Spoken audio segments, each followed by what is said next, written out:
राधे राधे दर्शकों, जय श्री कृष्ण। दर्शकों, प्रत्येक दंपति की ये चाह होती है कि उसे उत्तम संतान की प्राप्ति हो, उसके घर में भी, घर आंगन में भी एक बच्चे की किलकारी उसके जीवन में आए और वो उस ममत्व को प्राप्त कर सके जिसकी चाह प्रत्येक औरत को होती है। वो चाहती है कि उसके जीवन में एक अंकुरण हो जो उसके ममता भरी गोद को लहलाए। दर्शकों, कुंडली के अंदर आज हम ऐसे ही भाव की चर्चा करेंगे कि जिसके द्वारा आप जान सको कि आपके जीवन में संतान सुख है या नहीं, और है तो किस प्रकार की संतान आपको प्राप्त होगी, उसका सुख आपको मिलेगा या नहीं मिलेगा। कहीं आपको संतान छोड़ के तो नहीं चली जाएगी, विदेश चली जाती है, पढ़ने के लिखने चली जाती है, वहीं बस जाते हैं और माँ बाप यहाँ तन्हा रह जाते हैं। ऐसा योग तो नहीं है। किस प्रकार के योग संतान से संबंधित बनते हैं, इस पर आज हम चर्चा करेंगे। तो दर्शकों, वीडियो पूरा देखिएगा और वीडियो पसंद आने पर लाइक करना ना भूलिएगा। सब्सक्राइब नहीं किया है तो चैनल को सब्सक्राइब जल्दी से जल्दी कीजिएगा।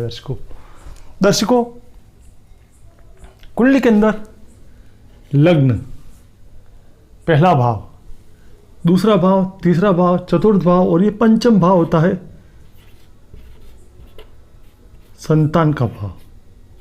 इससे हम जान सकते हैं कि हमें किस प्रकार की संतान प्राप्त होती है। यह भाव प्रेम का होता है। ये जैसे चतुर्थ भाव मन का होता है, माता का होता है। तो माता का जो सुख है वो अपनी संतान में है और उस प्रेम में है, उस ममता में है।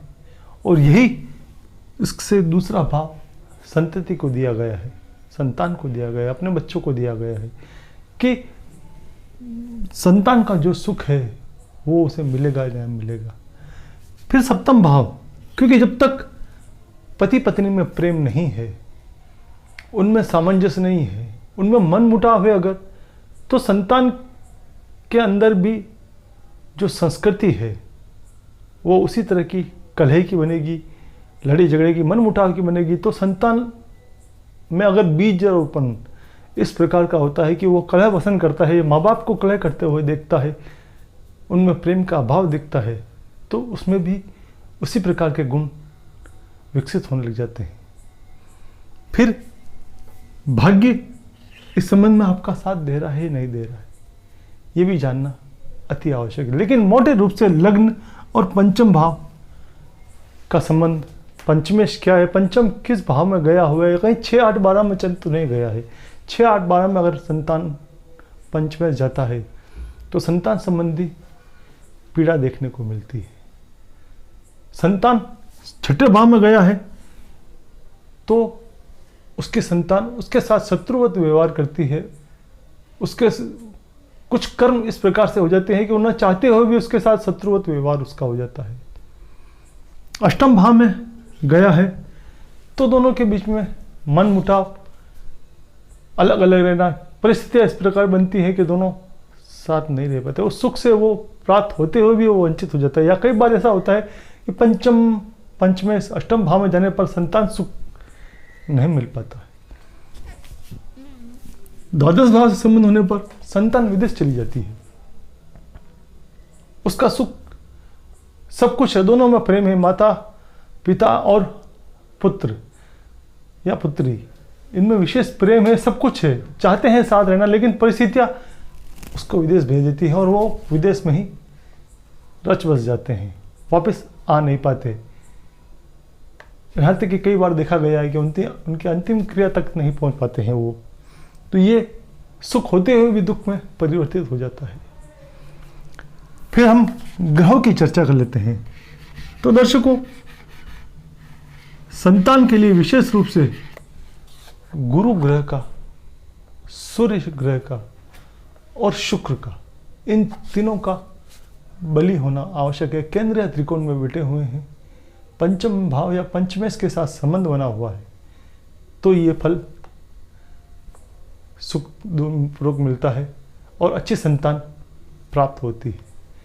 गुरु देह का कारक है, सूर्य आत्मा का कारक है। और ये दोनों जब किसी कुंडली में श्रेष्ठ अवस्था में होते हैं तो देह और आत्मा का मिलन होता है और संतान की प्राप्ति होती है।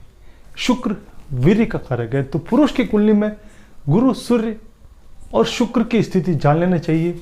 अगर वो अच्छी कंडीशन में है, बली हैं, पक्ष बल में अच्छे हैं और केंद्रीय त्रिकोण में बैठे हुए हैं, पंचमेश के साथ युति कर रहे हैं तो, या लग्नेश के साथ युति कर रहे हैं तो श्रेष्ठ संतान की प्राप्ति होती है। महिला की कुंडली है तो उसमें गुरु के साथ साथ चंद्र मंगल का अध्ययन भी अति आवश्यक है।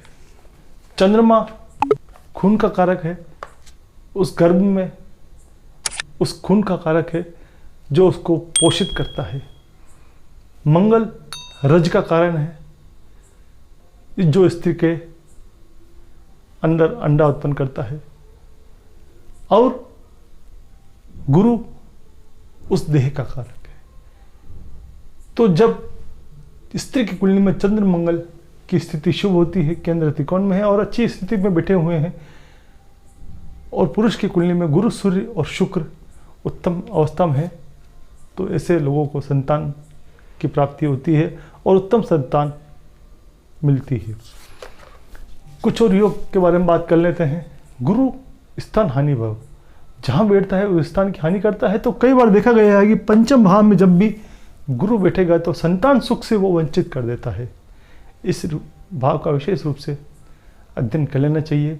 सूर्य भी अगर यहाँ बैठता है पंचम भाव में, क्योंकि सूर्य पृथकतावादी ग्रह है और वो जब पंचम भाव में बैठेगा तो इस सुख से वो वंचित कर देता है।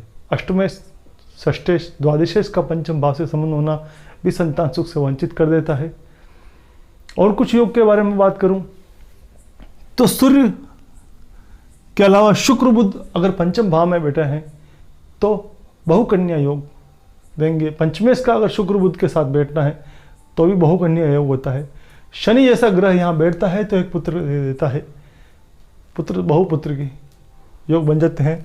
शनि यहाँ बैठता है और देखता है पंचम भाव को तो कई बार संतान सुख से ही वंचित कर देता है। मंगल, राहु जैसे ग्रह पंचम भाव में बैठते हैं तो भी संतान सुख में विलंब कर देते हैं या फिर उस सुख से वंचित कर देते हैं। ये होता है पंचम भाव। और उससे संबंधित ग्रहों के बारे में आज हमने चर्चा की। इसी तरह एक नए विषय के साथ पुनः आपके सम्मुख प्रस्तुत होंगे। दर्शकों, वीडियो पसंद आए तो लाइक जरूर कीजिएगा, सब्सक्राइब नहीं किया है तो सब्सक्राइब करना ना भूलिएगा। दर्शकों, जय श्री कृष्ण।